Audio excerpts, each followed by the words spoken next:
El Sol de Guanajuato que como plomo fundido, sobre la hacienda San Jerónimo. Teniendo de naranja sangre los muros de adobe y las torres de la capilla abandonada. Era marzo de 1847, y el aerolía a pólvora distante y a tierra seca. Una mezcla ominosa que presagaba los tiempos convulsos que se avecinaban para México. Desde las entrañas de la mina, un sonido metálico y constante picos contra la roca marcaba el latido de la hacienda. Como si fuera el corazón enfermo de un gigante moribundo. Don Sebastián Mendoza observaba la escena desde el balcón de su residencia, con los ojos entrecerrados, y una copa de mezcal en la mano derecha. Tenía 42 años, pero su rostro, catido por el sol implacable y endurecido por una crueldad innata, parecía talado en piedra volcánica. Su bigote negro caía sobre unos labios que rara vez se curvaban en una sonrisa genuina, excepto cuando contemplaba el sufrimiento ajeno, un espectáculo que lo proporcionaba un retorcido placer. Abajo, en el patio central, los esclavos regresaban de la mina, arrastrando los pies descalzos sobre la tierra caliente y pedregosa. Eran hombres de piel oscura, algunos indígenas otomis, otros mestizos sin nombre ni futuro, todos marcados con el hierro candente de la hacienda en el hombro izquierdo. Sus espaldas sangraban bajo los harapos, que apenas cubrían sus cuerpos famélicos, y sus ojos, hundidos y vacíos, miraban al suelo como si hubieran olvidado que el cielo existía, o como si temiran que alza la vista solo les traería más dolor. Don Sebastián bebió un sorbo largo de mezcal, sintiendo el ardor bajar por su garganta como una serpiente de fuego. Le gustaba ese ardor. Recordaba que estaba vivo, que era poderoso, que era Dios en aquellas tierras donde la ley del gobierno legaba, tarde nunca legaba, y donde su palabra era la única verdad. Dichas de él, en la penumbra fresca de la habitación, Dona Catalina Mendoza bordaba en silencio un pañuelo de lino con hilos de seda. Tenía 28 años y una belleza que parecía fuera de lugar en aquel infierno de polvo y sangre. Su piel era pálida como la cera de las velas de la iglesia. Sus ojos verdes brillaban con una luz propia, una chispa de inteligencia y espíritu que ninguna adversidad había logrado apagar del todo. Su cabello castaño caía en onda suave sobre sus hombres desnudos, un contraste delicado con la rudeza del entorno. Vestía un traje de seda azul que había traído de la Ciudad de México, un lujo absurdo en medio de las aredes de Guanajuato, pero que ella usaba como un último vestigio de su antigua vida, de su dignidad. Catalina no era una mujer que se dejara devorar por el entorno. Mantenía su porte como un escudo invisible, incluso cuando su marido la trataba como un objeto decorativo o, peor aún, como una propiedad que podía ser castigada a voluntad. Y esa tarde, sin embargo, algo había cambiado. Don Sebastián había recibido una carta anónima esa mañana, entregada por un mensajero que desapareció entre los campos de agave antes de que pudieran interrogarlo. La carta, escrita con letra temblorosa, probablemente de algún servien cobarde o envidioso, decía simplemente: tu esposa te deshonra con el capataz Rodrigo. Todos lo saben, menos tú. Don Sebastián había leído esas palabras 3 veces, sintiendo como la rabia crecía en su pecho como una hoguera alimentada con aceite. Una furia fría y calculada que lo nublaba el juicio. No importaba si la acusación era verdad o mentira. Lo que importaba era que alguien se había atrevido a escribirlo. Y eso significaba que su autoridad, su honor, estaban siendo cuestionados. Y en la hacienda San Jerónimo, cuestionar a Don Sebastián Mendoza era firmar tu propia sentencia de muerte. O algo peor. Se dio la vuelta bruscamente y Catalina, sintiendo el cambio abrupto en la atmósfera, levantó la vista del bordado. Sus ojos se encontraron con los de su marido, y ella supo de inmediato que algo terrible estaba por suceder. Había aprendido a leer las tormentas en el rostro de don Sebastián, a anticipar los golpes antes de que cayeran, a prepararse para la crueldad que él llamaba disciplina o justicia. Pero esta vez la mirada de su marido era diferente. No era solo aire descontrolada. Era algo más frío, más calculado. Un brillo sádico que le heló la sangre. Era la mirada de un hombre que había decidido destruir algo hermoso simplemente porque podía hacerlo, para reafirmar su poder absoluto. Catalina, dijo él con voz suave como el sicio de una víbora que se prepara para atacar. Ven aquí. Ella dejó el bordado sobre la silla con una lentitud deliberada, y se puso de pie, alzando los pliegues de su vestido con manos que temblaban apenas, un temblor casi imperceptible. Camino hacia él con pasos medidos, manteniendo la cabeza alta, aunque su corazón latía en su pecho como un tambor de guerra, anunciando una batalla perdida. Cuando estuvo frente a él, don Sebastián extendió la mano, y lo acarició la mejilla con el dorso de los dedos. Era un gesto que en otro contexto podría haber parecido tierno. Pero Catalina sintió el frío del metal en su piel, como es la mano de su marido estuviera hecha de hierro forjado, lista para prisioner. ¿Me has sido fiel, querida esposa? Preguntó él inclinando la cabeza ligeramente, su voz un susurro que apenas rompía el silencio tenso de la habitación. Catalina sostuvo su mirada sin pestañear, sus ojos verdes fijos en los suyos. Siempre, respondió, y era la verdad. Nunca había tocado a otro hombre, nunca había siquiera pensado en él. Su vida era una prisión dorada, pero su honor, su alma, permanecían intactos. Sin embargo, sabía que la verdad no importaba. Don Sebastián ya había tomado su decisión, y ninguna súplica o explicación cambiaría su mente. Él sonrió, y fue la sonrisa más aterradora que Catalina había visto jamás en su vida. No había alegría, solo una malicia profunda y sin límites. Mientras, dijo simplemente, su voz ahora un poco más fuerte, cargada de una autoridad inquebrantable. Y las mentirosas deben ser castigadas. Antes de que ella pudiera responder, antes de que pudiera siquiera procesar la magnitud de sus palabras, don Sebastián la agarró del brazo con una fuerza brutal, y la arrastró hacia la puerta. Catalina intentó resistirse, forcejeando con desesperación, pero él era mucho más fuerte. Su agarre como una mordida de hierro. La arrastró sin piedad por el pasillo principal, bajo las escaleras de piedra que conducen al patio, y salió al exterior, donde los esclavos aún se reunían antes de ser encerrados en los barracones para la noche. Todos se detuvieron al ver al patrón arrastrando a su esposa como si fuera un animal, un fardo de carne sin valor.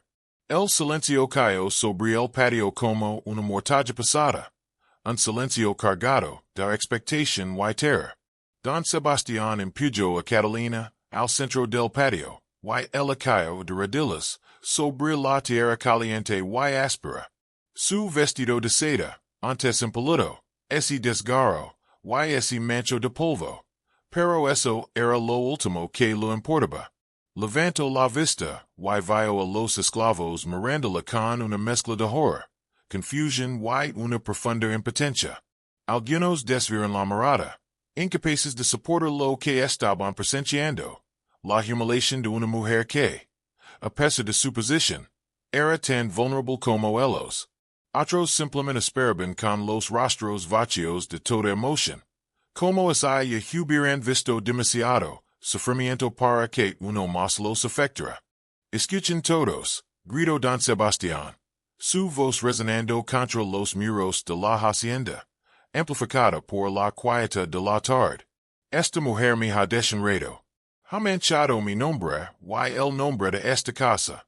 Y por eso, esta noche, ella les pertenece a ustedes.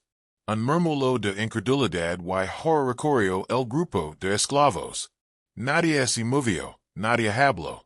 Era como si las palabras de Don Sebastián fueran tan monstruosas, tan impias, que el mundo mismo ese hubiera dignido para procesarlas, para asimilar la barbarie de lo que acababa de ordenar. Catalina levantó la cabeza.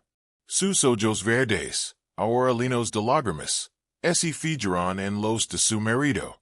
Pero más allá del dolor había algo más profundo, algo que él no reconoció en ese momento, pero que recordaría durante el resto de su vida.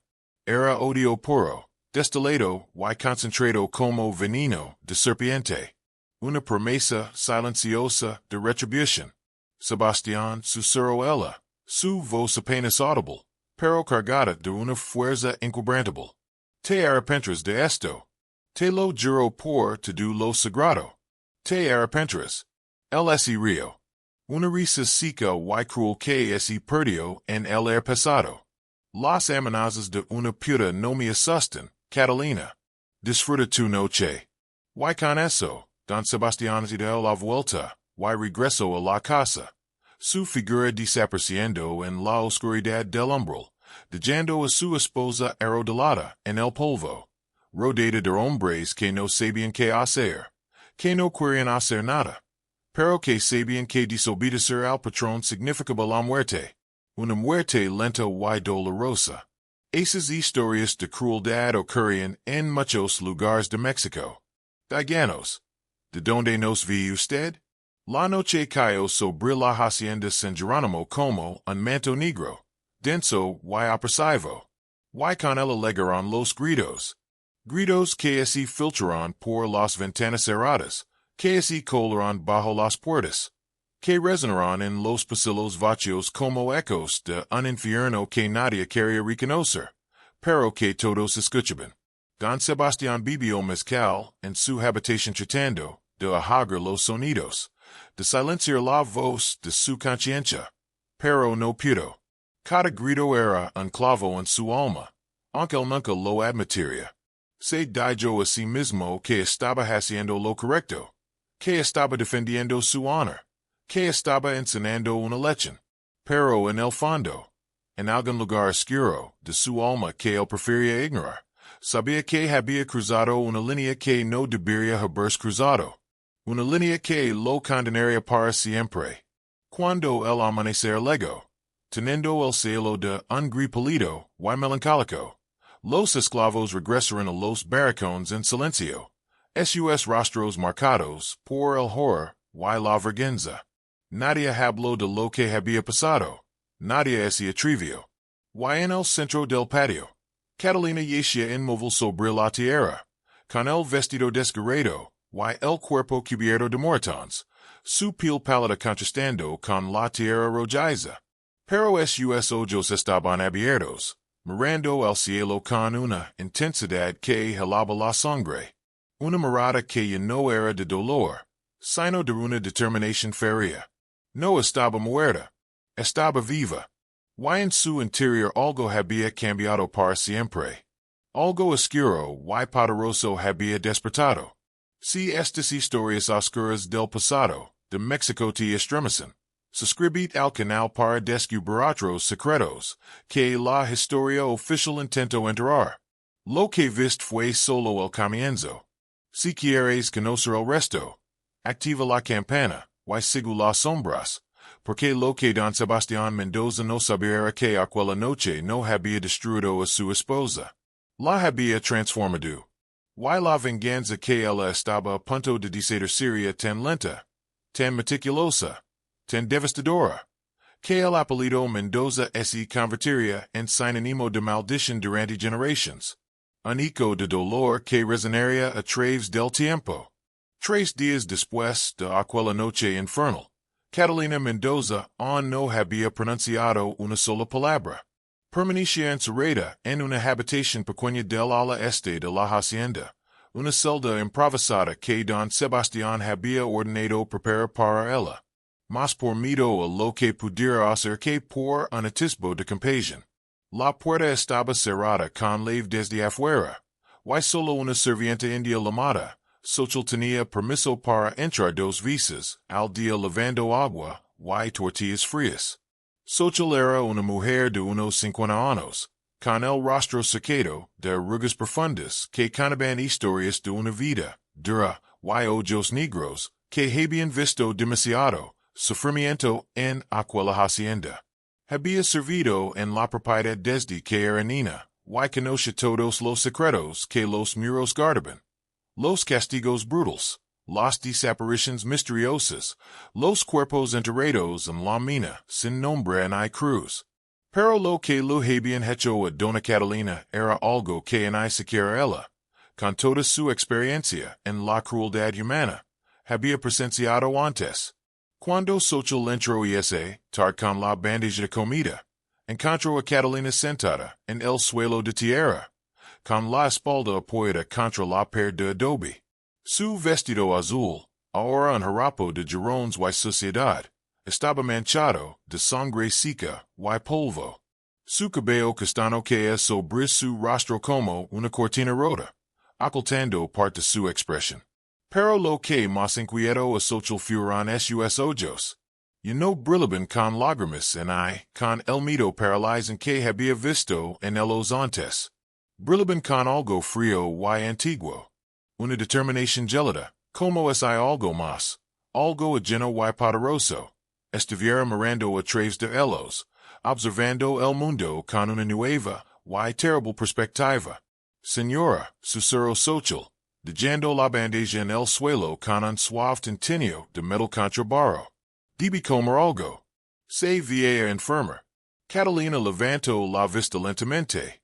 Sus movimientos eran lentos y deliberados, como los de una criatura que acaba de despertar de un largo letargo. Cuando sus ojos se encontraron con los de Social, la sirvienta sintió un escalofrío recorrer su columna. Un presentimiento de que la mujer que tenía delante ya no era la misma. No necesito comida, dijo Catalina con voz ronca por la falta de uso, pero firme y resonante. Necesito algo más. Social tragó saliva. El miedo comenzando a anidar en su pecho. ¿Qué necesita, señora? Preguntó. Su voz apenas un hilo. Catalina se puso de pie con movimientos lentos, como es cada músculo de su cuerpo lo delira, pero con una nueva gracia, una extraña fuerza. Camino hacia Social y se detuvo a pocos centímetros de ella, su aliento cálido en el rostro de la sirvienta. Sé que conoces a los curanders de la sierra, dijo en voz baja, casi un susurro conspirador. Los que hablan con los muertos. Los que hacen pactos con lo que no tiene nombre. Con las fuerzas que la iglesia prohíbe. Social retrocedió un paso negando con la cabeza con vehemencia. Sus manos temblorosas se aferraban a su rebozo. Señora, esas cosas son peligrosas. Son pecado. La iglesia no me salvó, interrumpió Catalina con una sonrisa amarga que no alcanzó sus ojos, una expresión de desilusión y rencor. Dios no me salvó. Así que ahora buscar ayuda en otro lugar. En un lugar donde la justicia no se ciega en hay sorda. Social miró hacia la puerta cerrada, temiendo que alguien pudiera estar escuchando. Que las paredes tuvieran oídos. Y que sus palabras pudieran llegar a los oídos de Don Sebastián. Si Don Sebastián se entera, comenzó a decir, su voz lina de pavor. Don Sebastián ya me destruyó. Dijo Catalina con una voz tan fría que parecía venir de una tumbarician abierta. Yo no tengo nada que perder. Pero él sí. Y voy a quitárselo todo. Hasta la última gota de su sangre. Hasta el último aliento de su lineage. Trima la carandra, Social. Trimela esta noche, y te juro que serás recompensada, mas ala de tus sueños más salvajes. Social dudo. Suma debatiendos entre el miedo a Don Sebastián y el terror que lo inspiraba la nueva Catalina. Una mujer que parecía haber trascendido el dolor para convertirse en algo más. Pero algo en la mirada de Catalina. Y esa chispa antigua y gelada, la convenció. Ascensió lentamente, sus ojos fijos en el suelo, y salió de la habitación sin decir nada más, Su corazón latiendo con una mezcla de terror y una extraña fascinación. Esa noche, cuando la luna lina colgaba sobre la sierra como un ojo blanco y ciego, derramando una luz fantasmal sobre la hacienda, socho regreso acompanada de una mujer anciana envuelta en un rebozo negro que ocultaba casi por completo su figura. La carandra se llamaba Tlazali, un nombre antiguo que significaba basura o desperdicio en náhuatl, pero que en realidad era un título de respeto entre los que practicaban las artes oscuras, los que conocen los secretos de la tierra y los espíritus. Tlazali tenía el rostro cubierto de tatuajes descoloridos, símbolos intrincados que databan de tiempos anteriores a la conquista española, marcas de un conocimiento ancestral. Sus manos eran nodosas como raíces de árbol, y lavaba un saco de cuero colgado del hombro, del cual emanaba un olor penetrante a hierbas quemadas, tierra humida, y sangre seca, un aroma que llenaba la pequeña habitación. Catalina estaba esperándolas. Había encendido una vela rabeda de la capilla, y la había colocado en el centro de la habitación sobre un trozo de tela oscura. La luz parpadeante proyectaba sombras danzantes sobre las paredes de adobe, como si espíritus invisibles estuvieran presenciando la reunión, moviéndose al ritmo de un tambor silencioso. Tlazali entró sin decir palabra, y se sentó frente a Catalina, con las piernas cruzadas. Su mirada penetrante escotando cada detalle del rostro de la joven. Estudió a Catalina durante un largo momento, leyendo en sus ojos el dolor insondable, la rabia ferviente y algo más profundo. La sed de venganza que consume el alma como un fuego lento, dejando solo cenizas a su paso. Finalmente habló con voz áspera, como piedras rozando piedras. Un sonido que parecía venir de las profundidades de la tierra. Sé lo que te hicieron, dijo Tlazali. Sus ojos negros fijos en los de Catalina. Las paredes de esta hacienda hablan. Los muertos susurran sus penas. Y tu dolor grita más fuerte que todos ellos. Un lamento que ha legado a los oídos de los antiguos. Catalina se inclinó hacia adelante con los puños apretados sobre sus rodillas, su cuerpo tenso como una cuerda de arco. Quiero que sufra, dijo con voz temblorosa pero firme, cada palabra cargada de un veneno helado. Quiero que don Sebastián Mendoza pierda todo lo que amé. Quiero que su nombre se pudra en la memoria de los hombres. Quiero que sus hijos nazcan malditos. Que su sangre se corrompa. Quiero que su linaje se extinga en agonía. Que no queden hay rastro de su estirpe. Tlazali asintió lentamente, su rostro impasible. Lo que pides tiene un precio muy alto, Nina.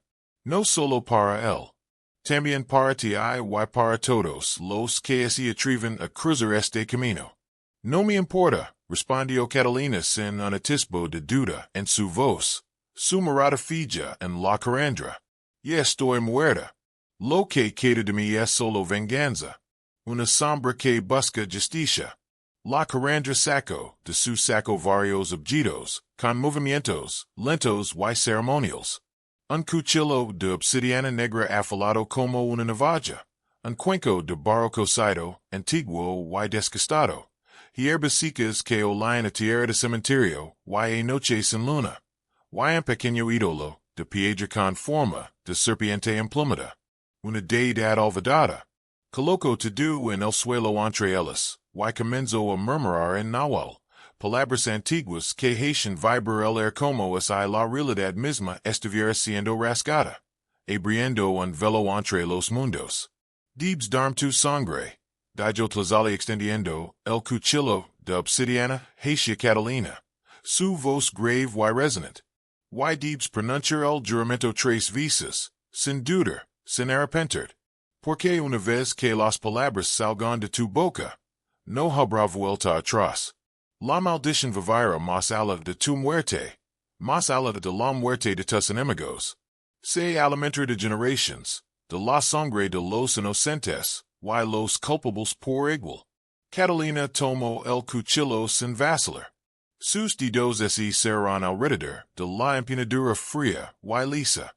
Se cortó la palma de la mano izquierda con un movimiento decidido.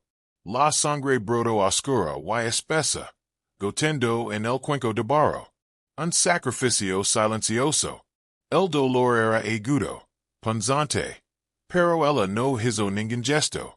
No emitió un solo sonido. Había sufrido peores dolores. Y este era un dolor con propósito. Juro por mi sangre derramada. Comenzó Catalina con voz firme y clara. Cada palabra resonando con una fuerza sobrenatural. Que la semilla de Sebastián Mendoza será maldita. Que sus hijos nazcan deformes de cuerpo o de mente. Que su mente se pudra antes que su cuerpo. Que su fortuna se convierta en ceniza. Que sus tierras se sequen y sus minas se agoten. Que su nombre se sinónimo de desgracia, de miseria y de olvido. Que cada generación sufra más que la anterior. Que el dolor se multiplique hasta que el último Mendoza muera solo, arruinado y enloquecido, sin nadie que lo recuerde. Repitió el juramento 3 veces, y con cada repetición la vela parpadeó con más violencia. Como es un viento invisible soplar desde algún lugar, más allá del mundo visible. Un aliento frío, que anuncia la llegada de algo terrible. Tlazali versió las hierbas en el cuenco con la sangre de Catalina, y las incendió con la llama de la vela. El humo que se elevó era negro y espeso, y olía a azufre, a carne quemada, y a la promesa de una venganza ancestral. Este hecho, dijo Tlazali con voz grave y final. La maldición ha sido celada. Ahora debes esperar. La venganza no será rápida, pero será absoluta, implacable. Y se extenderá como una plaga. Catalina sintió algo cambiar en su interior. Como si una puerta se hubiera abierto en su pecho, y algo oscuro, y poderoso hubiera entrado, llenando el vacío dejado por su dolor. No era dolor, era poder.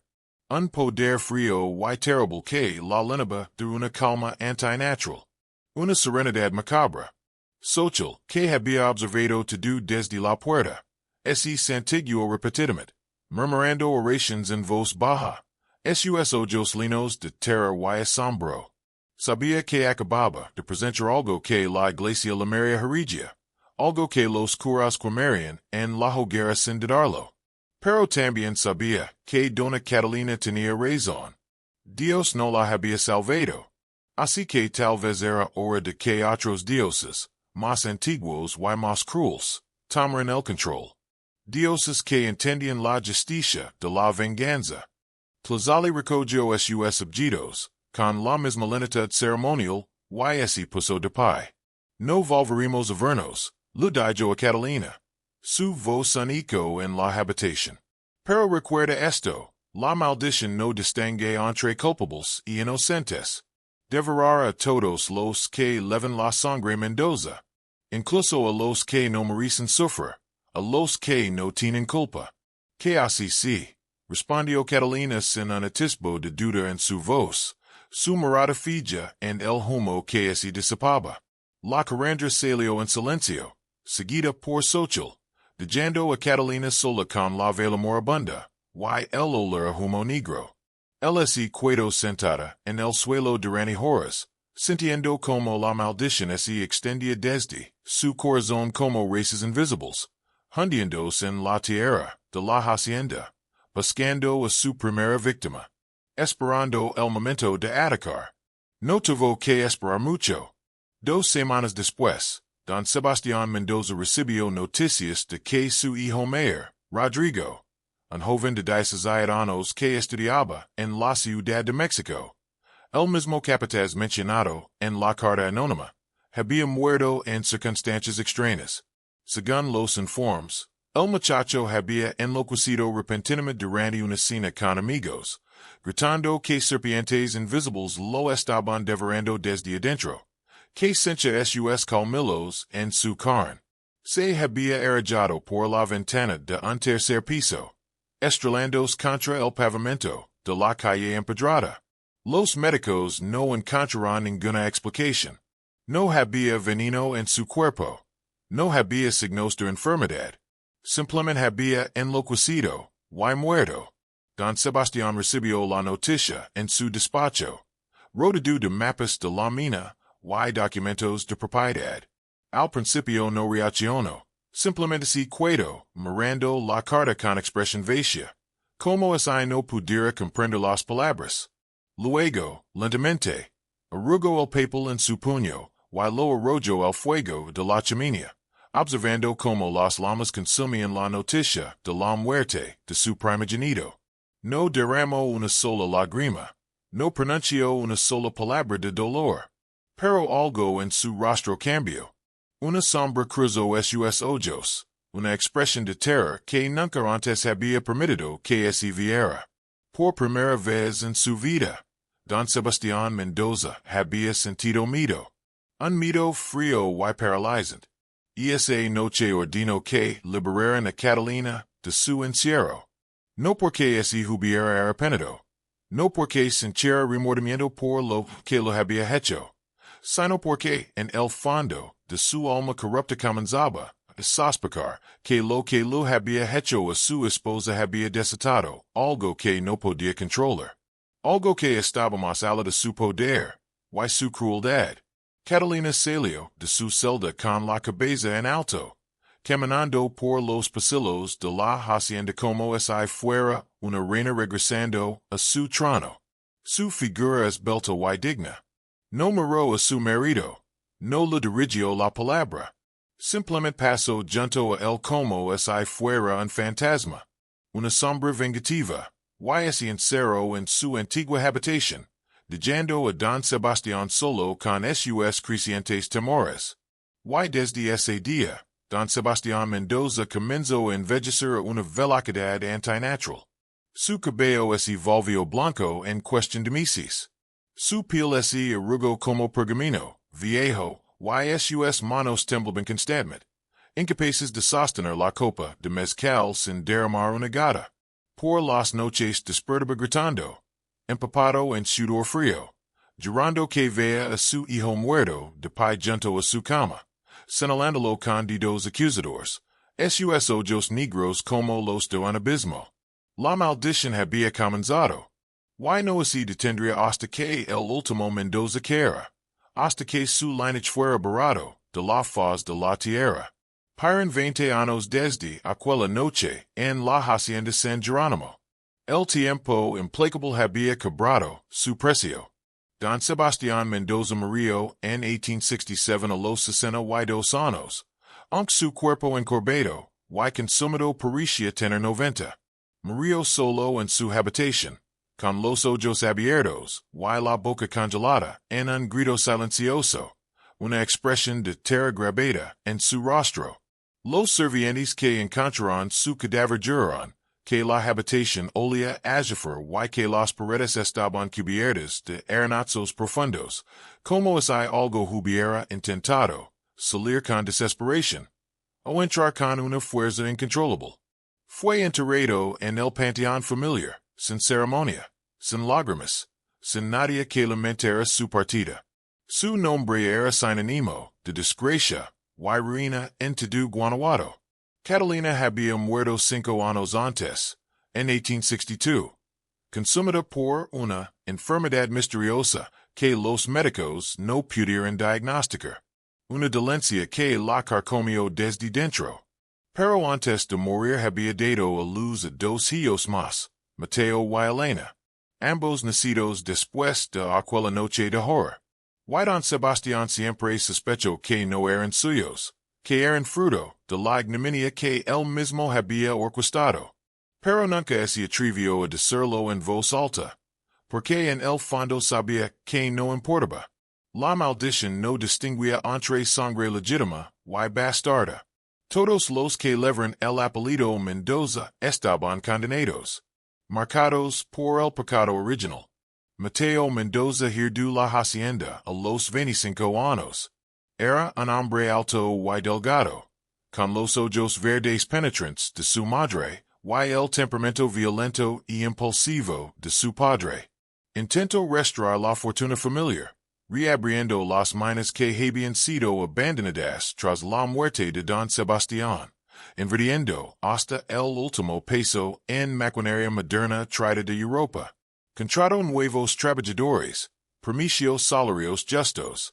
Y durante un tiempo pareció que la suerte de los Mendoza estaba cambiando, que el sol finalmente brillaría sobre San Jerónimo. Pero la maldición no dormía. Solo esperaba, paciente y silenciosa, como una serpiente enroscada bajo una piedra. En 1870, Mateo se casó con una joven de buena familia llamada Isabel Cortés. Era una mujer hermosa y piadosa, de fe inquebrantable, que rezaba el rosario todas las noches, y asistía a misa cada domingo con una devoción sincera. Creía firme que su amor y su fe podrían redimir a la familia Mendoza, que podrían lavar las manchas del pasado con oraciones y buenas obras, que la gracia divina podría romper cualquier cadena. Estaba equivocada. Su primer hijo nació muerto, con el cuerpo retorcido en un ángulo imposible, como si hubiera sido estrangulado en el vientre materno. Un pequeño monstruo sin vida. El segundo hijo nació vivo, pero ciego y sordo, incapaz de interactuar con el mundo. Un alma atrapada en un cuerpo inútil.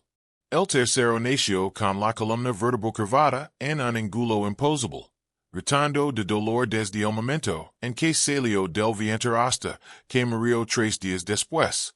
Su pequeño cuerpo convulsionando en agonía. Isabel logró hasta quedar sin lágrimas, hasta que sus ojos se secaron y su alma se vació. Luego dejó de llorar por completo. Se encerró en la capilla de la hacienda y pasó días enteros arrodillada frente al altar, suplicando a Dios que lo explicara por qué estaba siendo castigada de esa manera tan cruel. Porque su fe no era suficiente. Pero no era Dios quien la castigaba. Era algo mucho más antiguo y mucho menos misericordioso. Una fuerza primordial desatada por la mano de una mujer herida. Mateo, desesperado por tener un heredero sano, un hijo que pudiera continuar el lineage y romper el ciclo, comenzó a buscar respuestas en todas partes. Consultó a médicos de la Ciudad de México, a curanderos de la sierra que permitían remedios ancestrales, incluso a un sacerdote exorcista que llegó desde Guadalajara con agua bendita y reliquias de santos, realizando rituals en cada rincón de la hacienda. Nada funcionó. Cada hijo que Isabel concebía nacía maldito de una forma u otra. Algunos morían en el vientre, otros vivían apenas unas horas. Sus pequeños cuerpos incapaces de soportar la vida. Uno llegó a cumplir 2 años, pero nunca aprendió a hablar en la cámara. Y pasaba los días en una silla mirando al vacío con ojos que no parecían ver nada. Un espectro de niño. Isabel enloqueció lentamente. Su mente se desolachó como un viejo tapiz. Comenzó a hablar sola, a reír sin razón aparente. A camina por los pasillos de la hacienda en medio de la noche, descalzo y con el camisón manchado de sangre. Una figura fantasmal. Decía que veía una mujer de vestido azul que la seguía a todas partes, susurrando al oído cosas terribles, promesas de dolor y desesperación. Decía que la mujer se parecía a los retratos de Dona Catalina que colgaban en el salón principal. Sus ojos verdes fijos en ella desde la oscuridad. Mateo intentó quemar los retratos, pero cada vez que lo hacía aparecían nuevos al día siguiente, colgados en el mismo lugar, como si la hacienda misma los regenerara, como si la maldición se aferrara a cada imagen. Intentó abandonar la propiedad, venderla, ir a otro estado, a otro país, pero cada vez que lo intentaba, algo lo detenía. Un accidente inexplicable en el camino. Una enfermedad repentina que lo postraba en cama. Una carta urgente que lo obligaba a regresar a San Jerónimo. Era como si la hacienda lo tuviera atrapado. Como es hay las races de la maldición así hubieran hundido tan profundo en la tierra, que ya no había forma de escapar. Que su destino estaba sellado. En 1875, Isabel se ahorcó en la capilla, usando el mismo rosario con el que había residido durante años. Sus oraciones finalmente convertidas en un lazo mortal. Mateo la encontró colgando del candelabro, con los ojos abiertos, y una sonrisa extraña en los labios, como si finalmente hubiera encontrado paz en la muerte. Un escape de la tortura. El no logró.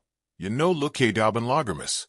Solo sintió un vacío profundo y frío, como si su alma se hubiera vaciado por completo, dejando solo una casquera. Decidió casarse de nuevo, esta vez con una mujer más joven, más fuerte, con la esperanza de que ella pudiera dar el heredero que necesitaba. Un hijo que no estuviera marcado por la maldición. Se llamaba Lucia y tenía apenas 18 años cuando llegó a la hacienda. Era una muchacha del pueblo. Hija de un comerciante que aceptó el matrimonio porque su familia necesitaba el dinero. No por amor. No amaba a Mateo, pero tampoco lo odiaba. Simplemente cumplía con su deber, con la resignación de quien acepta su destino. Lucia quedó embarazada rápidamente. Y durante los primeros meses todo parecía ir bien. La esperanza, frágil como una mariposa, comenzó a florecer en el corazón de Mateo. Pero a medida que el embarazo avanzaba, Lucia comenzó a tener pesadillas. Sonaba con una mujer de ojos verdes, que lo abría el vientre con un cuchillo de obsidiana, y lo arrancaba al bebé. Susurrando, este también es mío. Despertaba gritando, empapada en sudor. Y Mateo tenía que calmarla con palabras vacías, que en él mismo creía, sintiendo como la maldición se cernía de nuevo sobre ellos. Cuando llegó el momento del parto, Lucia estuvo en trabajo de parto durante 3 días enteros. Sus gritos resonando por toda la hacienda. Un eco de los gritos de Catalina. Los servientes se santiguaban y murmuraban oraciones, temiendo lo peor. Finalmente, el bebé nació. Era un niño. Estaba vivo y, milagrosamente, parecía sano. Un pequeño milagro en medio de la oscuridad. Mateo lo sostuvo en sus brazos con manos temblorosas, sin atreverse a creer que la maldición finalmente se había roto. Que el ciclo de dolor había terminado. Lo llamó Sebastián en honor a su abuelo, con la esperanza de que el nombre trajera un nuevo comienzo. Una nueva era para los Mendoza. Pero cuando el niño abrió los ojos por primera vez, Mateo sintió que la sangre se le helaba en las venas. Un frío que le llegó hasta los huesos. Los ojos del bebé eran completamente negros, sin iris, sin blanco. Solo oscuridad pura, como dos abismos sin fondo. Y cuando el niño lo miró, Mateo tuvo la certeza absoluta de que algo más estaba mirando a través de esos ojos. Algo antiguo, algo hambriento. Algo que había esperado pacientemente su momento. Lucia murió 3 días después del parto, desangrada y delirante, murmurando una y otra vez. Ella vino por él. Ella vino por todos nosotros. Su último aliento fue un susurro de terror. Mateo crió al niño solo, pero nunca pudo mirarlo a los ojos sin sentir terror, sin sentir que una presencia maligna habitaba en el cuerpo de su hijo. Sebastián crecía rápido, demasiado rápido. Y había algo profundamente equivocado en él. No lloraba, no reía, no llegaba como los otros niños. Solo observaba con esos ojos negros que parecían absorber la luz. Una oscuridad que permitía más dolor. Para 1890, el joven Sebastián Mendoza tenía 15 años, pero su presencia era la de un hombre mucho mayor. Y su mirada, con esos ojos completamente negros, era inquietante, capaz de helar la sangre de cualquiera que se atreviera a sostenerla.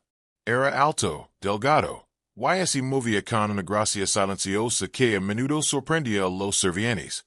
Quins lo evitaban como a una plaga.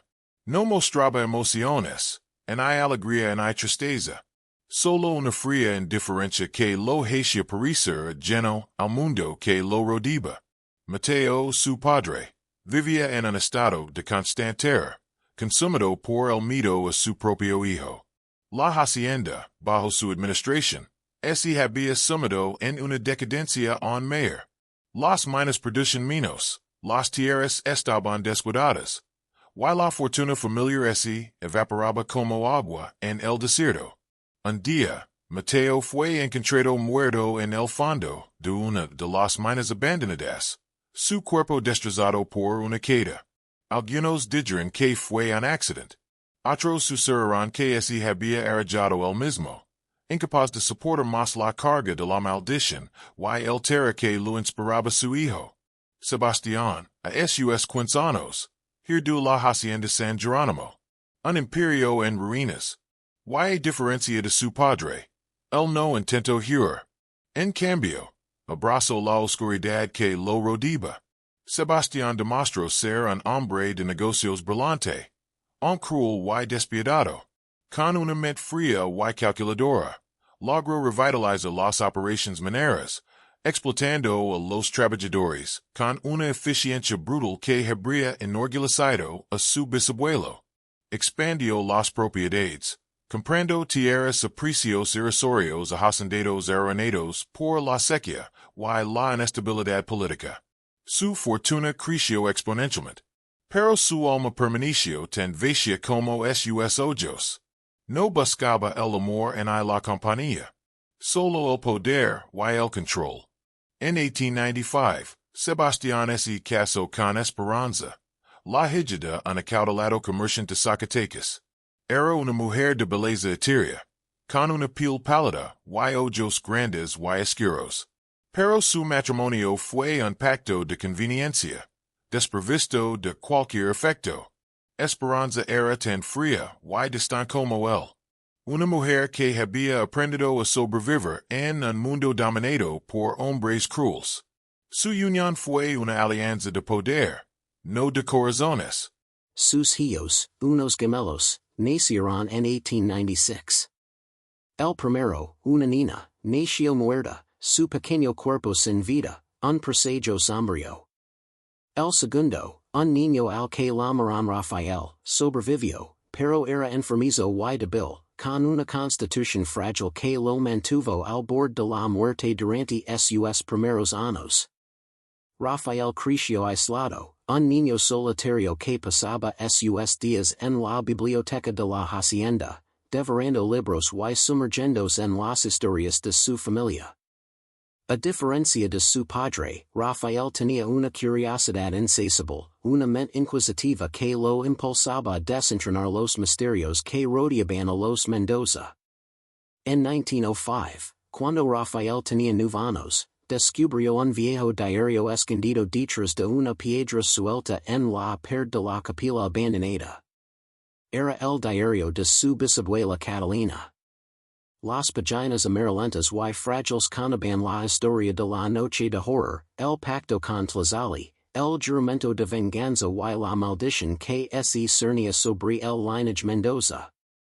Rafael leo cada palabra con una mezcla de fascinación y terror, sintiendo como la historia de su familia se desplegaba ante sus ojos como una tragedia griega.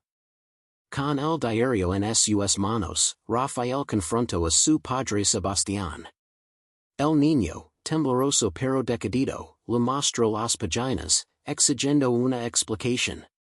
Sebastián, sentado en su imponente escritorio de caoba, escuchó en silencio, sus ojos negros fijos en el diario. Cuando Rafael terminó de hablar, Sebastián suspiró. Un sonido que rara vez se escuchaba de él. Siempre lo supe, hijo, dijo Sebastián, su voz monótona, desprovista de emoción. Siempre supe que estábamos malditos. Sebastián se levantó y caminó hacia una pared cubierta por un tapiz antiguo. Lo descubrió, revelando un árbol genealógico pintado directamente sobre el muro. No era un árbol de vida, sino un árbol de muerte. Cada rama representaba una generación, y cada nombre estaba acompañado de una fecha de nacimiento y una fecha de muerte, junto con una breve descripción de su destino, muerto en la cuna. Locura. Suicidio. Accident. Era una litania de tragedias. Una prueba irrefutable de la maldición. ¿Crees que es real? Preguntó Rafael, su voz apenas un susurro. ¿Que es real, Rafael? Respondió Sebastián, volviéndose hacia su hijo, sus ojos negros brillando con una extraña intensidad. Es la maldición una fuerza mística que nos persigue, o es una profecía autocumplida, una sombra que proyectamos sobre nosotros mismos? No lo sé. Lo único que sé es que nadie escapa. El diálogo entre padre y hijo fue tenso, cargado de un fatalismo que pasaba sobre la hacienda. Sebastián lo explicó a Rafael que había intentado romper la maldición a su manera, acumulando poder y riqueza, creyendo que el dinero podría comprar la salvación. Pero la maldición no se alimentaba de oro, sino de almas. En 1910, la Revolución Mexicana estalló, y sus ecos llegaron hasta la hacienda San Jerónimo. Los revolucionarios, hambrientos de tierra y justicia, atacaron la propiedad, viéndola como un símbolo de la opresión y la riqueza malhabida. Sebastián, con su habitual frialdad, organizó la defensa, luchando con una ferocidad que sorprendió a todos. Pero la Maria de la Revolución era imparable. Fue asesinado defendiendo la hacienda, su cuerpo acribillado a balazos en el patio central. El mismo lugar donde su bisabuela había sido inmolada. Rafael, ahora un joven de 14 años, logró escapar en medio del caos, llevando consigo el diario de Catalina y una pequeña bolsa de oro. Huyó a la Ciudad de México, un refugio temporal de la violencia que asolaba el país. Ali se casó en secreto con una joven costurera llamada Sofía, una mujer sencilla y bondadosa que no conoce la oscura historia de su familia. Tuvieron un hijo, Alejandro, nacido en 1912. Un rayo de esperanza en medio de la oscuridad. Pero la maldición no había terminado. Rafael, debilitado por la vida en la clandestinidad y el peso de su herencia, contrajo tuberculosis. Murió en 1915 a los 19 años, dejando a Alejandro huérfano a los 3. En su lecho de muerte, con el último aliento, Rafael le susurró a su hijo la historia de la maldición, del pecado original de Don Sebastián y de la venganza de Catalina. Entregando el diario como prueba. Alejandro, el último Mendoza, creció con la sombra de esa historia sobre él. A los 22 años, con el diario de su bisabuela en la mano y la historia de su lineage grabada en su memoria, tomó una decisión trascendental. Decidió regresar a las ruinas de la hacienda San Jerónimo, no para reclamar una herencia, sino para enfrentar la maldición de una vez por todas. Era 1917. La Revolución Mexicana había dejado un rastro de destrucción por todo el país, y la hacienda San Jerónimo no era una excepción. Alejandro Mendoza, ahora un joven de 22 años, regresó a lo que cuidaba de la propiedad de su familia. La hacienda era una ruina fantasmal. Sus muros de adobe derruidos, sus techos caídos, sus patios cubiertos de maleza y escombros. El viento silbaba a través de las ventanas rotas, creando lamentos que parecían ecos de los gritos del pasado. Solo la capilla, aunque desolada y profanada, se mantenía en pie. Un esqueleto de piedra que desafiaba el paso del tiempo. Alejandro legó a caballo, un animal flaco y cansado, con el diario de Catalina bien guardado en su mochila. En su mente no había ambición de riqueza ni de poder. Solo una determinación fría de romper el ciclo de dolor que había consumido a su lineage durante 70 años. había crecido con las historias de la maldición, con el peso de los pecados de sus antepasados. Y sabía que su destino no era perpetuarla, sino ponerle fin. Exploró las ruinas con una mezcla de reverencia y horror. Los salones donde don Sebastián había reinado con crueldad, las habitaciones donde Catalina había bordado en silencio, los barracones donde los esclavos habían sufrido. Todo estaba en ruinas. Pero en medio de la desolación encontró un atisbo de vida. En una pequeña choza de adobe, apenas visible entre la maleza, vivía una mujer anciana, encorvada por los años, con el rostro cercado de arrugas profundas y ojos que habían visto pasar más de un siglo. Era Xochitl, la sirvienta que había ayudado a Catalina a encontrar a Tlazali. Xochitl, ahora con casi 90 años, apenas podía moverse, pero su mente permanecía lúcida. Una biblioteca viviente de la historia de la hacienda. Reconoció a Alejandro de inmediato, no por su rostro, sino por la forma en que sus ojos verdes, tan parecidos a los de Catalina, brillaban con una mezcla de melancolía y determinación. El último Mendoza, susurró Xochitl, su voz un hilo apenas audible. Has regresado. Alejandro se sentó a su lado, y Xochitl, con una memoria prodigiosa, lo contó la historia completa de aquella noche de 1847. De la humiliación de Catalina, del pacto con Tlazali, de la sangre derramada y del juramento de venganza. Sus palabras eran vívidas, llenas de detalles que el diario de Catalina no había podido capturar. Una narración oral que trae el pasado al presente. Alejandro escuchó con atención, sintiendo como el peso de la maldición se hacía más tangible, más real. Al terminar su relato, Xochitl miró a Alejandro con una expresión de profunda tristeza. La maldición no se romperá con más sangre, muchacho. Solo con el fin. Alejandro lo entendió. La maldición no era un castigo divino, sino un ciclo de dolor y venganza que se alimentaba de la propia existencia del linaje Mendoza. Para romperla no bastaba con arrepentirse o pedir perdón. Era necesario un sacrificio final. Una renuncia total. Con el diario de Catalina en una mano y las palabras de Xochitl resonando en su mente, Alejandro decidió que no intentaría revertir el ritual de su bisabuela. En cambio, lo completaría, pero de una manera diferente. Él sería el último eslabón de la cadena. El que pondría fin al sufrimiento. Reunió los objetos necesarios, tal como se describían en el diario, un cuchillo de obsidiana que encontró entre los escombros de la mina, un cuenco de barro que Xochitl le dio, y hierbas secas que recogió de los campos. Las mismas que Tlazali había usado. Esa noche, bajo la luz platida de una luna llena que colgaba sobre la hacienda como un ojo vigilante, Alejandro entró en la capilla en ruinas. El altar estaba cubierto de polvo y telarañas, pero él lo limpió con sus propias manos. Encendió una vela, y su pequeña llama danzó en la oscuridad, proyectando sombras alargadas sobre las paredes. Con el cuchillo de obsidiana en la mano, Alejandro se cortó la palma, dejando que su sangre goteara en el cuenco de barro.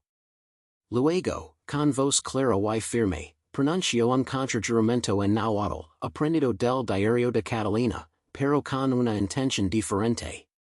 Renunció al nombre Mendoza, a toda herencia, a toda ambición. Voto que nunca tendría hijos, que su línea de sangre terminaría con él, que el ciclo de dolor no se perpetuaría. Ofreció el fin de su linaje voluntariamente como un sacrificio final para apaciguar la venganza de Catalina y liberar a los inocentes que habían sufrido. En ese momento, el viento que había estado silbando a través de las ruinas se detuvo abruptamente. La llama de la vela se mantuvo inmóvil, y un silencio profundo y absoluto cayó sobre la hacienda. Alejandro sintió un peso inmenso levantarse de su pecho, como si una carga de generaciones hubiera sido finalmente liberada. Una paz que nunca antes había conocido lo invadió. Una calma que no era la ausencia de emoción, sino la plenitud de la resolución. Al amanecer, Alejandro enterró todos los objetos de la familia Mendoza que pudo encontrar, retratos, joyas, documentos, el diario de Catalina, en el pozo más profundo de la mina, selando para siempre el pasado. Luego se despidió de Xochitl, quien lo miró con una sonrisa triste pero esperanzada. Alejandro Mendoza dejó la hacienda San Jerónimo al amanecer, sin mirar atrás. Adoptó un nuevo nombre, Alejandro Reyes. Se convirtió en maestro de escuela en un pequeño pueblo de la sierra, dedicando su vida a educar a los niños, a construir un futuro diferente. Nunca ese caso, cumpliendo su voto, y murió pacíficamente a los 70 años en 1965. El último de los Mendoza. El que finalmente rompió la maldición. La hacienda San Jerónimo se desmoronó por completo con el paso de los años, sus ruinas devoradas por la maleza y el olvido. Los liberinos dicen que en ciertas noches de luna llena aún se pueden escuchar gritos que resuenan entre los muros quedados. Lamentos de dolor y desesperación. Pero quizás esos son solo ecos del pasado, o el viento silbando a través de las piedras rotas, llevando consigo las últimas memorias de una deuda saldada. Algunas deudas se pagan con sangre. Otras se pagan con silencio.